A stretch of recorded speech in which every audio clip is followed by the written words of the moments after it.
All right, I got a question the other day, y'all, and the question was why even deal with fescue as opposed to warm season lawn since I'm in a warm season area per se. Well, that was real easy. First of all, my lawn starts here and it ends all the way over there by this light pole right here. That's a lot of property.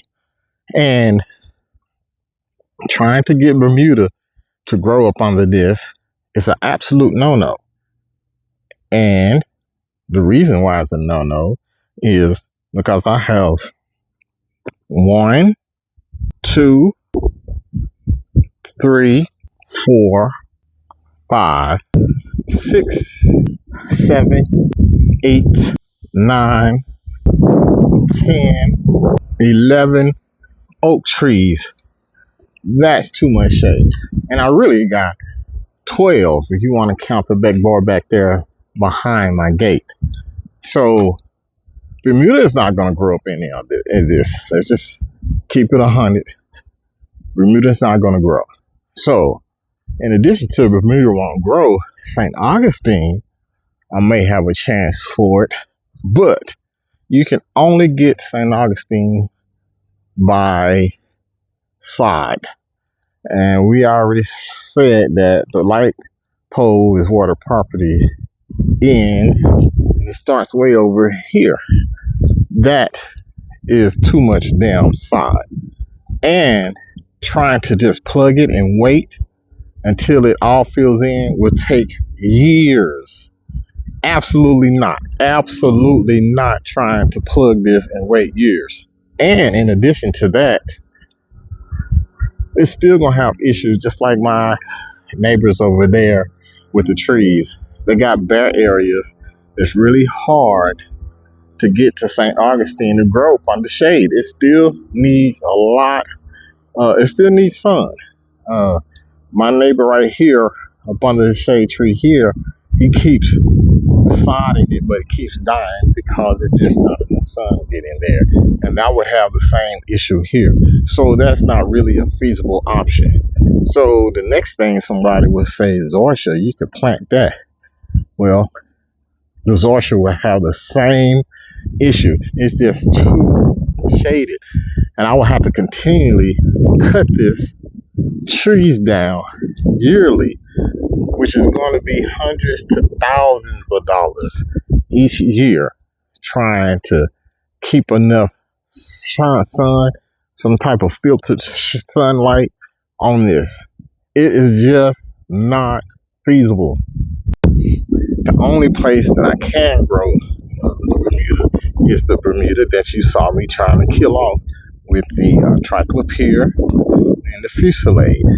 This is where it grows only because there's sun here. That's why I went with the fescue. I wanted a nice lawn, so I started my first fescue journey. And that's the biggest deal on it. And I have went through years upon years of trial and error dealing with this fescue. And the knowledge I've gained is immense, if you ask me. And I'm telling you, one of the biggest things that I'm going to stand by is the fertilization. The synthetic fertilizer is one of the biggest issues that I was having a lot of issues. That's the biggest thing. And I pretty much haven't seen another channel on here who's dedicated to dealing with pretty much all organic with a fescue lawn.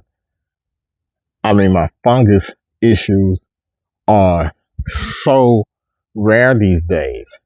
Picking a good seed like I picked when I chose to go with this Titan brand. I also have had Barenbrug over the years, still have some. I'm actually going to put this out in some areas, but this is what's out there now. This is the brand that I used, and I didn't do any maintenance to for 3 years, and it held up the best. Now, I'm not a stranger to Bermuda. Bermuda is what I have in the backyard. I'm dealing with some type of rodent right now with all these holes, but I'm not a stranger to Bermuda. So this is why fescue won out on my choice of grass.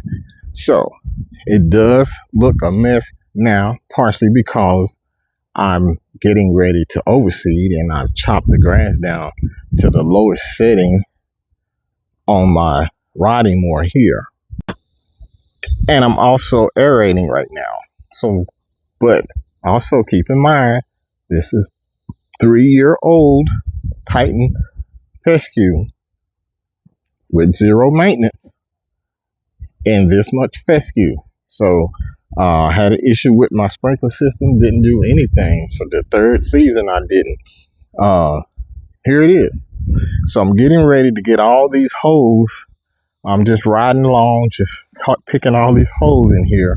I've already cut it down, and I'm going to be throwing down some chicken manure that I pick up from Ewing Irrigation. Chicken manure as my starter fertilizer, and I'm going to be throwing it out along with some carbon and some peat moss. And I'll be back. I'll be up and running in no time, enjoying a beautiful lawn, and to go with what I'm going to do all year long. So I've got everything up and running. I've dealt with a lot, but now it's time to get back on it. So that's why I chose the fresh fescue. I got a little St. Augustine behind me, just a little strip here. But one thing that I do know is fescue, the biggest issue with it is fungus. And that's primarily because of the synthetic fertilizers. The reason why is the synthetic fertilizers severely reduces the microbes in the lawn. And let me back up. It reduces the beneficial microbes in the lawn. Some of the non-beneficial or pathogen type microbes are increased.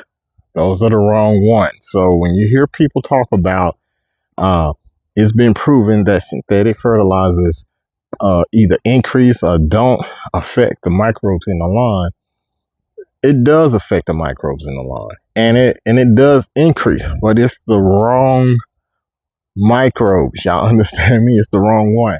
Check out this microbes in the lawn.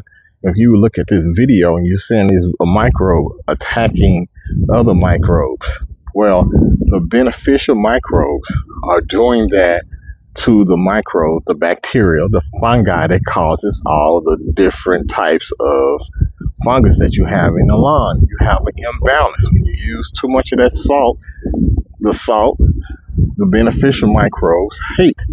So you're reducing their population while increasing the wrong type. So you get a lot of fungus. So that has been my research, my studies, and my experience. That's why I haven't lost everything. I've in the past lost every strain of fescue that I planted for the first 3 or 4 years, every strain, until I started learning about fungicides and when to apply, how to apply, all of that other stuff.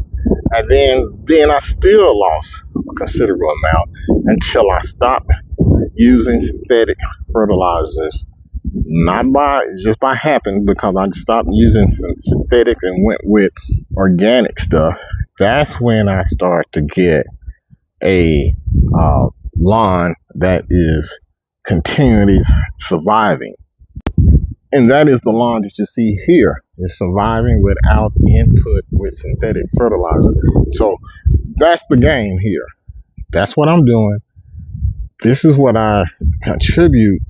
I know I got a great seed with the Titan brand, but I really do attribute in part of how I'm carrying or the lack of synthetic care. That is what it is. You do your research. I've seen another channel, unrelated channel, that is talking about the same things that I have found. So some people do know. So yes, throwing that fungicide out every 5 minutes and dealing with that, you know what, is greatly reduced. So I have all the propiconazole and the zoxystrobin. I mean, I got a ton of this stuff that I've been having for a while because I haven't been putting any out because I haven't had any major outbreaks that's just tearing up the lawn. So again, stay tuned to my channel so you can see if it works or not. You already see the proof is in the pudding on what I have right now. Like I said, it does look a hot mess because I've scapped it and I've aerated it or aerating it currently. So this is what's happening with this turf type tile fescue in North Texas. Like and subscribe to my channel, and I'll see you guys in a little later.